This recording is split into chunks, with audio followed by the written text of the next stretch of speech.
Se você não estudou direito, o título desse vídeo pode parecer pouco claro. A que caso de explorador de caverna esse cara tá falando? São os mineiros que ficaram presos no Chile? Os meninos na Indonésia? E esses foram acidentes? Como o PNA seria aplicado aí? Mas, por outro lado, se você é advogado ou estudou direito em algum ponto da vida, entendeu exatamente o que eu estou dizendo e até porque pergunto se feriu ou não o PNA. A questão é que existe um livro muito famoso entre estudantes de direito chamado The Case of the Speluncan Explorers, escrito em 1949 por Lon Fuller, um professor de filosofia do direito da Universidade de Harvard, nos Estados Unidos. Esse professor de Harvard aqui é do tipo de verdade pra valer, tá? Não é no sentido que tem tomado a expressão por aqui ultimamente. A tradução mais adequada talvez fosse o caso dos exploradores espeleólogos, mas talvez porque muita gente não saiba que espeleologia é o estudo de cavernas, ou talvez porque spelunkian não seja exatamente a tradução de espeleólogo, o livro recebeu por aqui o nome O Caso dos Exploradores de Caverna. O livro conta uma história ficcional, escrita com o propósito de discutir várias coisas sobre o direito, sobre o conceito de justiça, para que serve a justiça final, qual é a origem do direito, o que é juspositivismo e jusnaturalismo, por que isso afeta o julgamento. Além disso, discute as várias gradações que tem nessa discussão entre o juspositivismo versus jusnaturalismo, porque, como a gente viu, os sistemas jurídicos no mundo todo, na verdade, usam uma mistura dessas coisas. Ou seja, embora seja um livro de ficção, permite verificar a sutileza e importância desses temas. Realmente é um livro muito bom e didático sobre isso. Acabou sendo rapidamente adotado em todo o mundo por méritos, conforme espero apontar na continuação. Praticamente qualquer aluno de direito de qualquer universidade do mundo se depara com esse livro, tipicamente no primeiro período ainda, na cadeira de introdução ao estudo do direito ou outra cadeira introdutória qualquer. Alguns professores usam para fazer um debate em sala de aula, outros usam para fazer um julgamento simulado, um trabalho em grupo, mas a ideia é sempre ler o caso e discutir esses conceitos.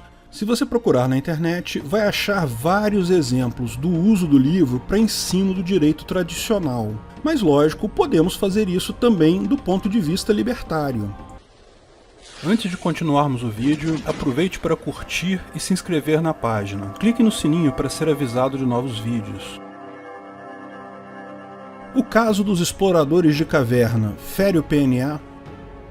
Bom, para tratar o assunto, eu vou precisar contar a história. Vou fazer um resumo, na verdade. O livro é pequeno, dá para ler rapidamente, não é difícil achar o PDF dele em português na internet, se você quiser ler na íntegra, mas para poder tecer considerações sobre o caso, eu vou precisar contar a história. Então considere isso um aviso de spoiler. Se prefere ler o livro, pare por aqui, leia o livro primeiro e depois continue. Pois bem, o livro se passa num futuro distante, nos anos 4300, numa sociedade que não tem nada a ver com a nossa sociedade atual. A ideia do autor de colocar o caso num tempo diferente do nosso é clara. Primeiro, para não deixar discussões presentes afetarem a solução do caso. Depois também para mostrar que os dilemas do direito, da justiça, são atemporais. O problema que o caso trata já existiria no tempo das cavernas, na época de Nabucodonosor, existiria no Código de Hammurabi, existe nas leis de hoje e vai existir no futuro entre empresas de segurança privada no Ancapistan. Nenhum crime, nenhuma fraude acontece seguindo um roteiro previsto em lei.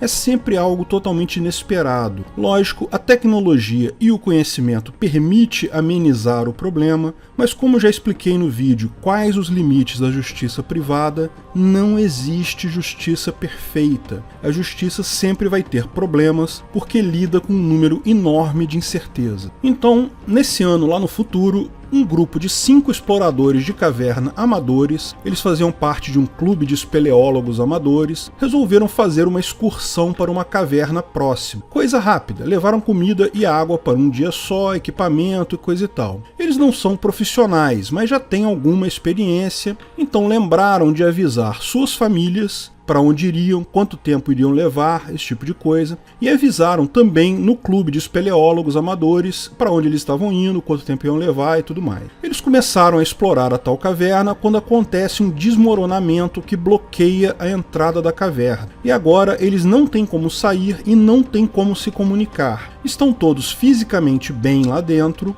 o lugar é grande, tem água corrente, um riacho subterrâneo qualquer, alguma coisa assim, mas eles não têm como avisar o que aconteceu. Chegou o fim do dia, as esposas e os outros amigos lá do clube de exploradores de caverna da região dão falta dos caras e avisam então a empresa de segurança privada que os caras subscrevem. Tá bom, ok, no livro é um pouco diferente a história, eles avisam a polícia, mas isso é porque o autor não percebeu uma falha óbvia. Tantos anos no futuro, na verdade daqui a 30 anos já, certamente não haveria mais polícia pública como conhecemos hoje, apenas empresas de segurança privada do tipo Hopiana. Como já expliquei no vídeo, o que é uma sociedade de leis privada. Mas vocês vão ver que os dilemas da justiça não morrem com a morte da justiça estatal. Pois bem, a empresa de segurança privada chega ao local, percebe que houve o deslizamento e, como está dentro do contrato de seguro, inicia as escavações para libertar as pessoas que estão lá. O problema é que a quantidade de terreno que desabou é muito grande, então será necessária uma verdadeira obra de engenharia para chegar até onde os caras estão.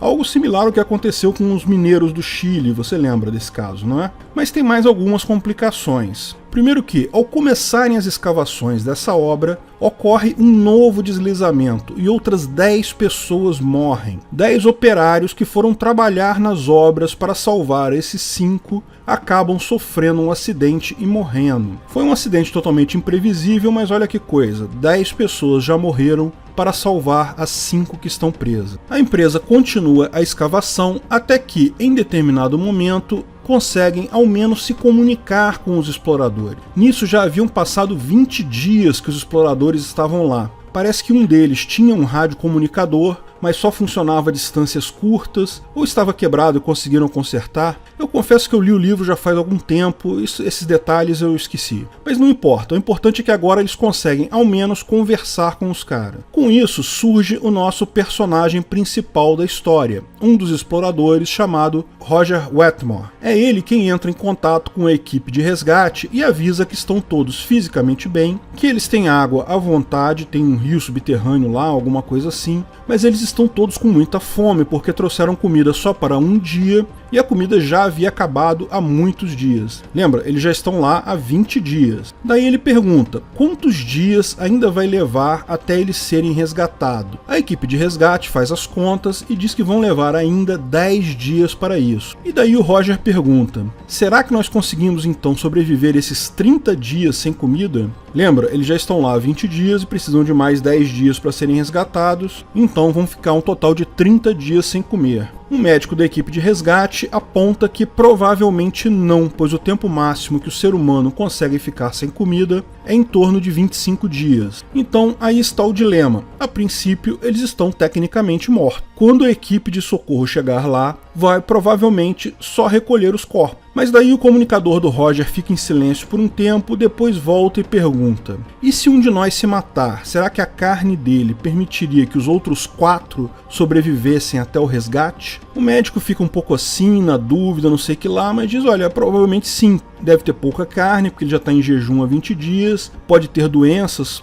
canibalismo é muito ruim para isso, mas um pouco que eles consigam comer já deve dar para sobreviver por mais alguns dias, e daí daria tempo para eles serem resgatados. É nojento e antissanitário comer carne humana, mas no caso pode ser a diferença entre a vida e a morte. Realmente, isso parece uma solução extrema, mas é difícil pensar em outras soluções. Eles poderiam cada um cortar suas próprias pernas e comê-las, mas, imagino, estavam todos muito debilitados e conter o sangramento de uma perna cortada seria algo muito complicado numa caverna, acabariam morrendo de hemorragia. Também existem algumas imprecisões científicas no caso. O fato do ser humano, em média, sobreviver 25 dias sem comida não significa que todos eles vão morrer no dia 25. Uma população normal, alguns já teriam morrido antes do dia 20 e outros sobreviveriam bem mais do que 30. 25 é só uma média. Mas o dilema é mais lógico do que científico. Vamos nos ater à lógica do livro.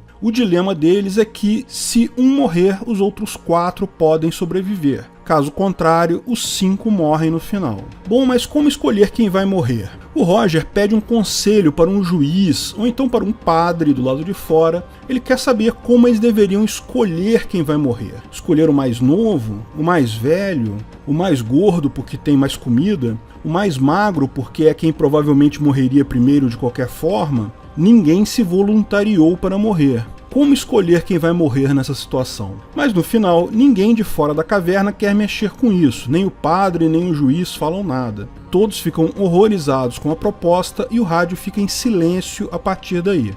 Os próximos passos do que aconteceu a gente só fica sabendo depois de 10 dias, quando os 4 exploradores são finalmente resgatados. Quem morreu? Bem, exatamente o Roger Wetmore, que foi quem propôs a coisa toda. Mas o que aconteceu? Como escolheram ele? Segundo o relato dos sobreviventes, após a última comunicação, eles conversaram entre eles e decidiram que a melhor forma de escolher seria tirando na sorte. Eles acharam um par de dados que estava lá entre as coisas deles e iriam sortear um que seria morto. Então, em tese, havia um contrato entre eles. Começaram a lançar os dados, mas quando chegou na hora do Wetmore jogar os dados, ele mudou de ideia, desistiu do acordo. Os outros ficaram revoltados, porque já haviam combinado, já haviam até iniciado a executar o sorteio. Mais que isso, se ele se recusasse a participar e outro fosse morto, ele acabaria se beneficiando sem ter participado do risco. Mas o Wetmore ficou irredutível, não aceitaria participar de jeito nenhum.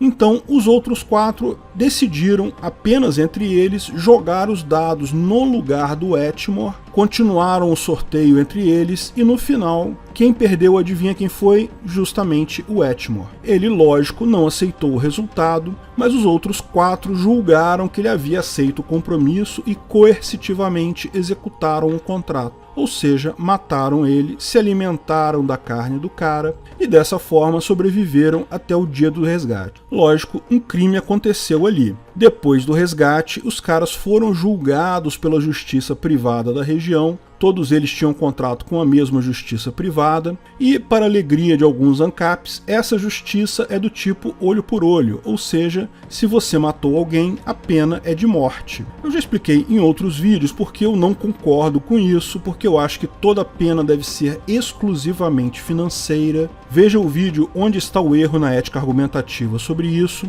mas concordo que, em tese, é possível que existam empresas de justiça privada com esse tipo de pena. E o livro usa exatamente esse tipo de justiça. Então, os 4 seriam enforcados em cumprimento de pena, mas recorrem à segunda instância da justiça da região, e daí entra a parte mais filosófica do livro, porque o caso é julgado por 5 juízes do colegiado fictício lá da região fictícia, e cada um desses juízes tem uma visão própria, desde um jusnaturalista raiz até um juspositivista raiz. Mas antes, o autor ainda coloca alguns questionamentos. Afinal, para que serve a justiça nesse caso? Um total de 11 pessoas morreram devido a um acidente, para que esses 4 pudessem sobreviver, e agora vamos simplesmente matar esses 4 também? Transformar 11 mortes em 15 mortes sem sentido? Tudo começou devido a um acidente que ninguém teria como controlar, e agora 15 pessoas morrerão, algumas delas na mão da justiça. Afinal, para que serve justiça?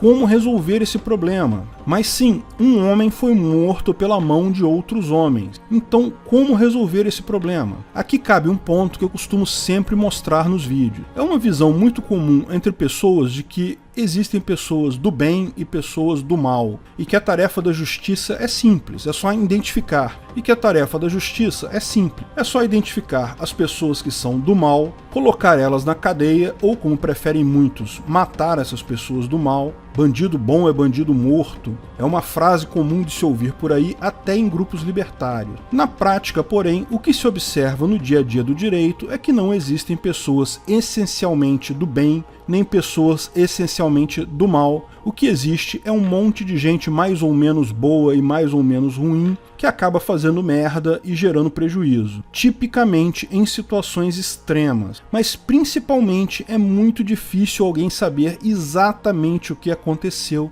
e até onde vai a culpa de cada pessoa em um crime. Ah, mas esse caso é um caso muito específico, são pessoas presas numa caverna, isso não se aplicaria à vida em geral. O problema é que não. No final das contas, se você não percebeu, estamos todos nessa caverna aí. O planeta Terra é uma grande caverna de onde não podemos sair. O conflito é exatamente o mesmo. Uma simplificação, lógico, com menos pessoas, mas o mesmo problema. O que os 5 exploradores estavam discutindo ali no final das contas? Distribuição de recursos escassos. O principal recurso escasso ali eram calorias. Todos tinham alguma quantidade de calorias no seu corpo e todos precisavam de calorias para sobreviver. Só que, para sobreviver, eles precisavam de mais calorias do que possuíam. No final, haviam 5 pessoas, mas calorias suficientes para apenas 4. Então, todo mundo concorda que era melhor terem se salvado 4 do que morrerem os 5. Mas o problema começa na hora de escolher quem vai morrer. Muita gente concorda com a famosa frase do Spock: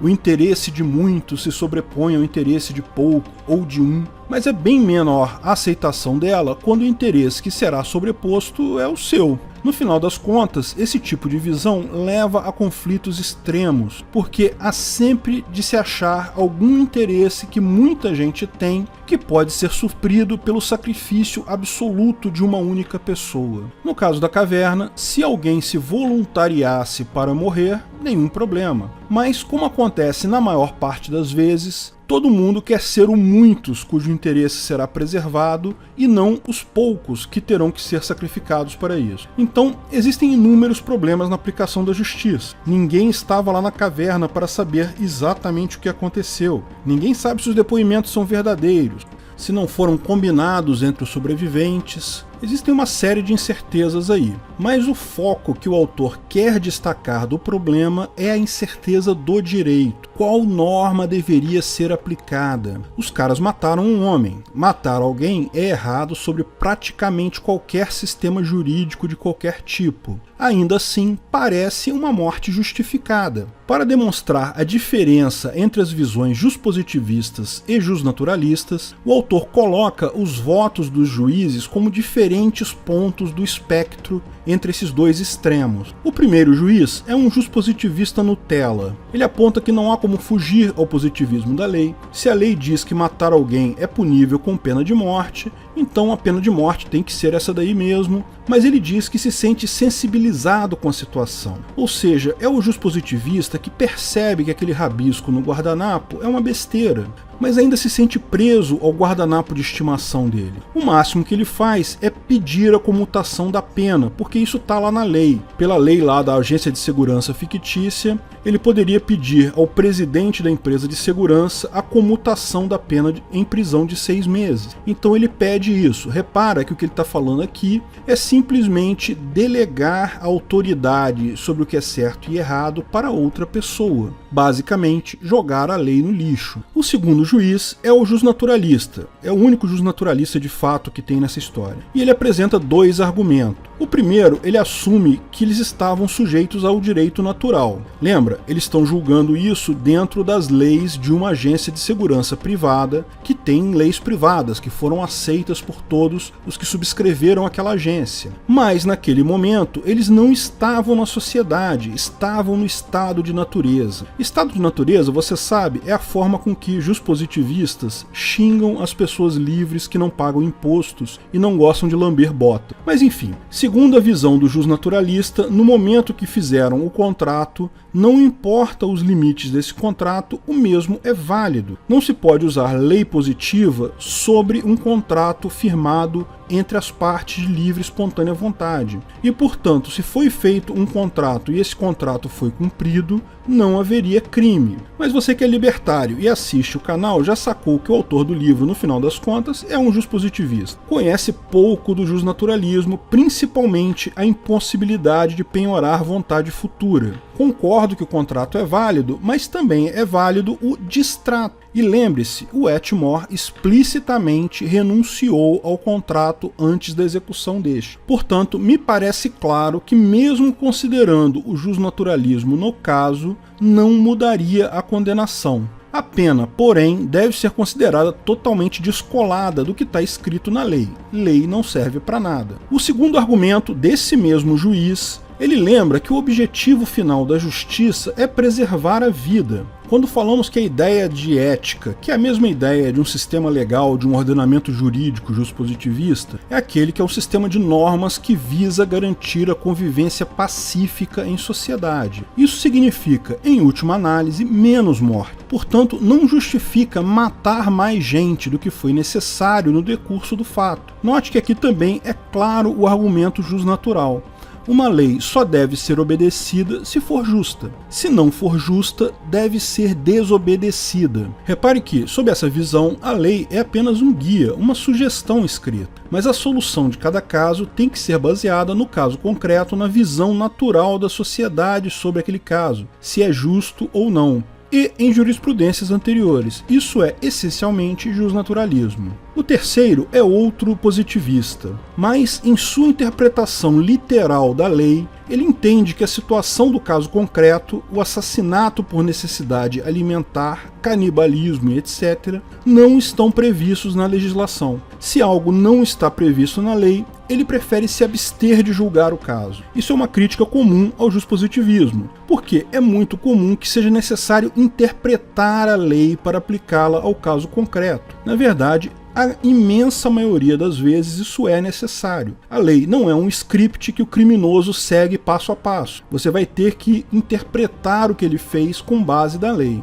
Agora, como justificar a aplicação de uma lei positivada se a mesma precisa ser interpretada? Ou, por outro lado, já que vamos interpretar todas as leis, por que não ir logo para o jusnaturalismo e interpretar tudo desde o início, o que é certo e o que é errado? Como não é possível aplicar a lei diretamente ao caso concreto, ele se abstém de votar. Em última análise, ele decreta a falência do juspositivismo. Lei não serve para nada. O quarto deles é o que eu mais gosto, é o juspositivista raiz. Ele analisa a coisa assim: o que está escrito na lei? Se matar alguém é pena de morte, certo? A lei foi aprovada no Congresso conforme o procedimento ditado na Constituição. Não há nenhuma outra lei dando condicionais a isso. Então o resto não interessa. Se é justo ou se é injusto, não interessa. O que interessa é o que está escrito na lei. A lei diz isso, não há outra lei contraditando, não há que se medir direitos, não há que se questionar nada. Não há dúvida sobre o processo de geração daquela lei,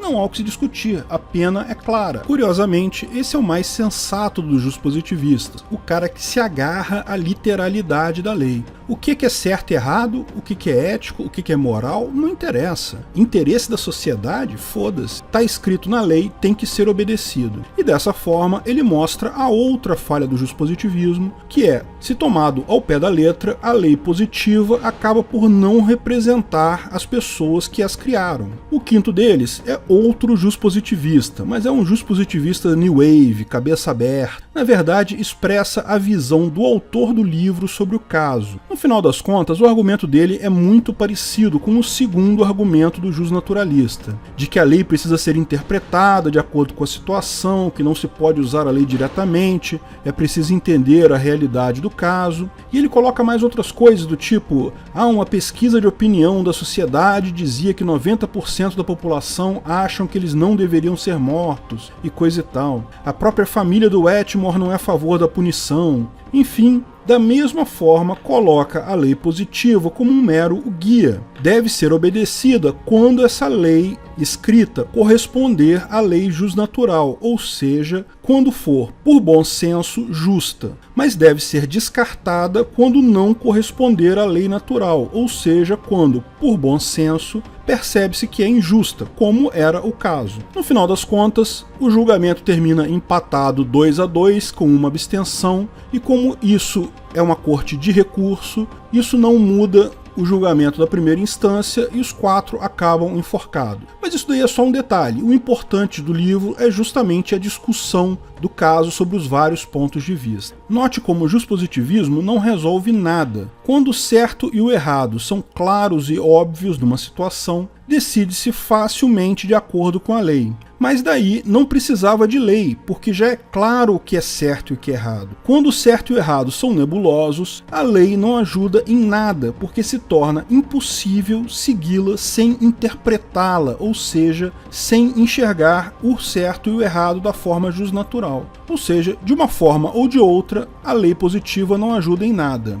Ah, mas então você está dizendo que mesmo contratos são besteiras, que também não precisam ser interpretados. Sim, lógico que contratos precisam ser interpretados, mas veja a diferença. Contratos não têm por objetivo definir o que é certo ou errado de forma absoluta. Apenas visam definir um acordo entre o grupo de pessoas acerca de determinadas condições e situações que esses concordam entre si. Lógico, todo contrato deve ser interpretado com vistas ao objetivo do mesmo. Por esse motivo, a introdução do contrato, o objetivo do contrato, é uma informação importante e geralmente a primeira coisa colocada no mesmo. Leis positivas, coisas escritas em papel, são inválidas para questões éticas, questões sociais que envolvem o interesse global e absoluto das pessoas. O que é desnecessário e inútil é o que se chama hoje de direito público. Importante é o direito privado. Os contratos, embora eu reconheça,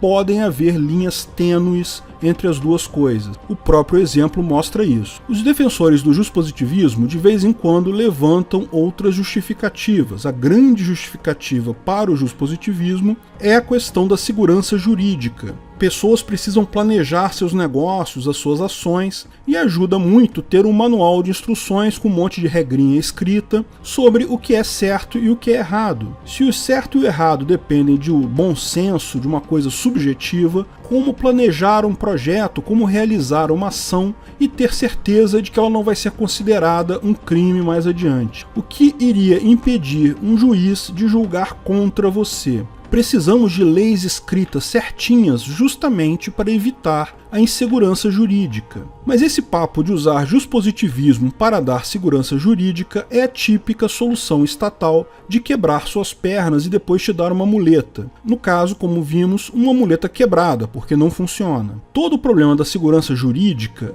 nunca é o fato de que o bom senso pode variar, que outras pessoas podem ou não concordar com a sua avaliação do bom senso. O problema real é que o juiz vai julgar esse caso e pode julgar isso com uma situação de bom senso diferente e inaceitável do seu ponto de vista. Você vai estar na mão de juízes que outras pessoas escolheram, você não teve papel aí. Esses juízes vão interpretar as leis positivas que, por mais bem escritas que sejam, podem ainda dar margem à interpretação. No final das contas, a insegurança deriva do juiz natural, não do jusnaturalismo. Juiz natural, como já explicamos em outros vídeos, é uma característica da justiça do devido processo legal que diz que o Estado vai designar um juiz para cuidar de cada caso. Não são as partes que escolhem o juiz, é o Estado que escolhe o juiz. Além disso, as leis positivas mudam com o tempo. Existe todo um batalhão de parasitas burocratas lá em Brasília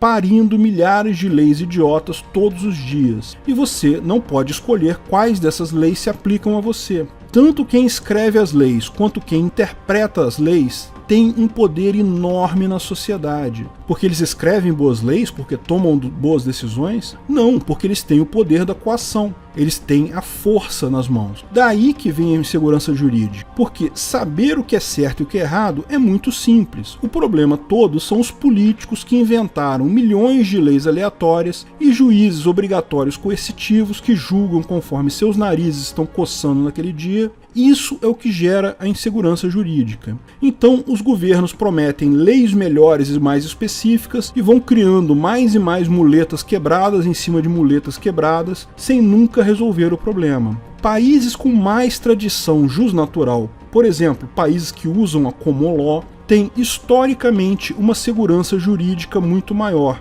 justamente por essa limitação dada a legisladores de parirem novas leis e pela evolução natural das boas decisões. Explicamos isso no vídeo O PNA é uma lei? Nos países positivistas, por mais que se diga que o positivismo serve para dar segurança jurídica, o que se observa é uma maior insegurança jurídica, que muita gente até atribui como causa do fracasso econômico desses países. Eles têm insegurança jurídica, então criam mais leis para melhorar a segurança jurídica, mas isso só piora, vira um ciclo vicioso. Eu até entendo que no início desse ciclo, na era da informação restrita e assimétrica, não haviam outras alternativas e leis positivas e tribunais coercitivos eram tudo que se podia fazer. O argumento do Kelsen só era tão natural para ele porque, na época dele, não existiam sequer alternativas. Qualquer outro processo baseado em bom senso e jurisprudência levaria tempo demais. Mas, mesmo nessa época, já pode-se ver que a imprecisão quando a lei for aplicada pode ser grande. Fica claro para todo mundo que a lei positivada não serve para nada. Hoje ela não é sequer mais necessária. Decisões podem ser resolvidas por tribunais privados com muita facilidade, apenas com base em leis jusnaturais e jurisprudência. Isso não significa justiça perfeita, tá? Existem várias outras imprecisões no processo jurídico que jamais seremos capazes de superar. Por exemplo, quem garante que os sobreviventes contaram a verdade e eles simplesmente não mataram o cara e depois só inventaram esse papo de contrato? Mas esse problema acerca da incerteza do direito pode ser minimizado admitindo o óbvio. Leis positivas não servem para nada. Juspositivismo é só uma muleta quebrada. Porque, em qualquer caso concreto, quando a resposta é clara, quando é fácil dizer quem está com a razão, quem está certo e quem está errado, ninguém precisa da muleta. Não importa o que está escrito na lei, a justiça anda sozinha. Por outro lado, quando a resposta não é clara, usar a muleta não ajuda em nada e você acaba tendo que andar com a própria força de qualquer jeito. Ou então vai acabar caindo no chão, como acontece no caso ficcional retratado. Mas também acontece em casos todos os dias em todos os tribunais por aí. Jogue fora essa muleta quebrada, porque ela é desnecessária e até perigosa. Você pode sofrer um acidente se confiar nela. Sem contar que, imagina, sem lei positiva não é necessário Congresso, assembleias, judiciário. Olha o quanto a sociedade pode economizar só jogando fora essa muleta quebrada. Obrigado por assistir nosso vídeo. Comente abaixo se tiver dúvidas ou sugestões de novos temas.